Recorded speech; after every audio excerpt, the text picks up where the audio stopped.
Bonjour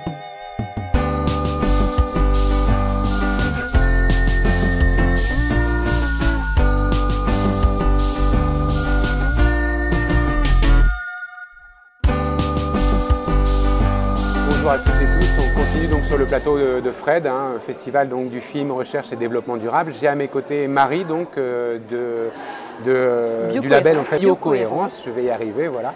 Biocohérence qui est donc une structure qui couvre l'ensemble du territoire national et qui travaille sur l'agriculture biologique. Est-ce que vous pouvez nous en parler en détail? Voilà, donc là je vais vous préciser un petit peu et vous raconter peut-être un peu l'histoire aussi de Biocohérence.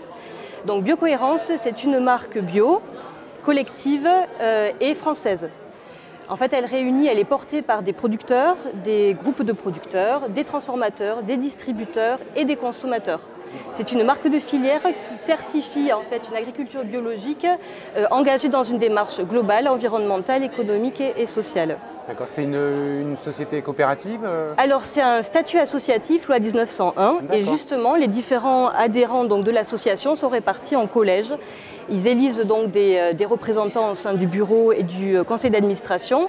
Et voilà, et on a également un comité des marques et une commission cahier des charges pour faire vivre les outils dont je vais vous parler. C'est vraiment donc un outil collectif à but non lucratif quand même, il faut le souligner. Tout à fait, oui, tout à fait. En fait, ça a été créé donc, il y a une dizaine d'années, en 2009, par des acteurs pionniers de la bio. Donc il y avait notamment l'AFNA, Biocoop, Pronatura et d'autres structures. Il y avait une quinzaine de structures qui ont fondé Biocohérence pour en fait, parce qu'ils étaient un petit peu soucieux des dérives possibles en fait, du développement d'une agriculture biologique de masse dans un contexte où la réglementation européenne était un peu revue à la baisse.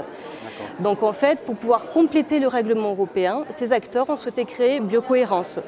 Donc Biocohérence certifie des produits bio, mais en fait des produits qui sont également produits, transformés et distribués selon des critères plus exigeants que le règlement. D'accord, y compris circuit court par exemple Voilà, alors Biocohérence, dans ses principes, conçoit l'agriculture biologique comme un mouvement sociétal donc global qui doit répondre aux fondamentaux de la bio, c'est-à-dire qu'il y a des objectifs donc, économiques, par exemple une agriculture paysanne à taille humaine qui crée de l'emploi et qui valorise le tissu rural. Des objectifs écologiques, donc tout ce qui est gestion des ressources naturelles, biodiversité, qualité des sols, prise en compte de l'impact climatique et respect de la saisonnalité. Et en fait, les troisièmes grands objectifs sont des objectifs éthiques avec en fait une solidarité de tous les maillons de la filière, des échanges équitables, le respect de conditions de travail, donc assez favorable, donc travailler sur les conditions de travail donc pour les personnes qui travaillent, les salariés, et travailler aussi sur le bien-être animal. D'accord, c'est vraiment un super label bio équitable et responsable et en même temps avec ce souci d'égalité finalement entre les différents acteurs. Voilà, tout à fait. Et après, donc c'est aussi donc une marque qui garantit et aux consommateurs et aux producteurs qui veulent valoriser ces pratiques donc assez engagées, donc qui garantit avec 3 outils principaux. Donc en fait, notre principal outil est le cahier des charges. Donc Biocohérence a un cahier des charges très exigeant qui va donc au-delà de la réglementation européenne. Donc ça, c'est notre visuel qu'on utilise souvent pour promouvoir Biocohérence. Et par exemple, en spécificité, les fermes Biocohérence sont entièrement en bio. Toutes les terres, tous les ateliers sont bio, la mixité n'est pas autorisée. Ensuite, donc, les filières sont essentiellement françaises. Lorsqu'il y a dans les produits finis du sucre, du chocolat, des matières un peu exotiques, en fait, Biocohérence autorise ces produits-là dans une limite de 25% et s'ils sont issus de filières bio et équitables. Voilà, ça c'est la limite par rapport aux produits, sinon les produits sont d'origine française. D'accord. Et voilà, donc là il y a le cahier des charges dispose de plusieurs aspects critiques. Ensuite, donc, à part ce cahier des charges, la garantie de biocohérence, c'est un contrôle réalisé par des organismes certificateurs agréés par l'État. Donc ça garantit un contrôle externe et indépendant de ce cahier des charges. Et ensuite, Biocohérence garantit que tous les acteurs donc, de la filière sont engagés dans une démarche de progrès donc, économique, environnemental et social.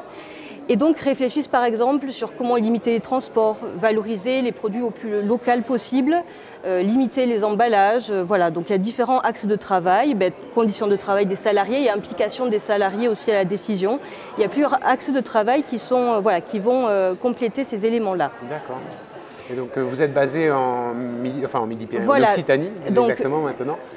Biocohérence est basée à Castaneto-Lausanne, mais c'est vrai que c'est une marque et une association qui travaille sur toute la France. Et vous avez, alors, il y a beaucoup d'acteurs qui rentrent dans toute la filière que vous venez de décrire, Oui. mais au niveau des producteurs, ça représente du coup combien de producteurs Alors, donc, tout confondu? on a 353 producteurs adhérents aujourd'hui D'accord. sur 575 adhérents au total. D'accord. Parmi eux, il y a aussi 149 magasins, donc c'est vrai qu'on voit, les producteurs représentent quand même la grande part de nos adhérents.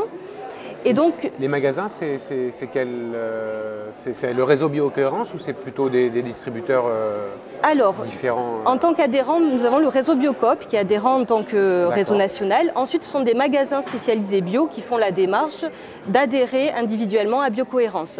Parce qu'il faut savoir que donc, Biocohérence aujourd'hui, c'est à peu près 1000 produits, essentiellement des produits alimentaires. Il y a aussi quelques fleurs et des semences. Et en fait, ces produits-là sont commercialisés préférentiellement dans des magasins bio spécialisés ou en vente directe. Depuis récemment, la vente en grande distribution est autorisée. Si le producteur fait lui-même la démarche de vendre en direct, passer par une plateforme n'est pas autorisé. Et ensuite, si c'est situé dans un rayon de 80 km. D'accord. Okay. Voilà. Et donc, les magasins qui sont adhérents ont fait la démarche de promouvoir, de favoriser les produits Biocohérence et de les promouvoir. Très bien. Est-ce que vous avez donc, alors il y a un site internet, je crois, où il y a pas mal d'informations justement qui sont disponibles, y compris comment on peut rentrer du coup dans le label et s'y engager, s'y impliquer, voilà, dans cette démarche. Mais également, est-ce que vous avez des dates importantes à nous souligner pour l'avenir là? Alors directement, par rapport aux événements plutôt grand public, non, on n'a pas d'événement directement. Par contre, on intervient dans des salons professionnels. Donc on va être à Natexpo en septembre sur Lyon. Où ça? Natexpo, donc un salon professionnel sur l'agriculture biologique. Et on sera également à La Terre et Notre Métier, donc il y a un salon qui se passe en Bretagne. D'accord. C'est quelle également date en septembre. Donc La Terre et Notre Natexpo, c'est le 23 et 24 septembre. D'accord. Et La Terre et Notre Métier autour du 26-27 septembre. D'accord. Et sur Lyon, donc Rhône-Alpes et sur en Bretagne. Et en Bretagne. Voilà. Très bien. Mais merci beaucoup à vous. Merci Marie. beaucoup à vous. Et bonne journée. Au revoir.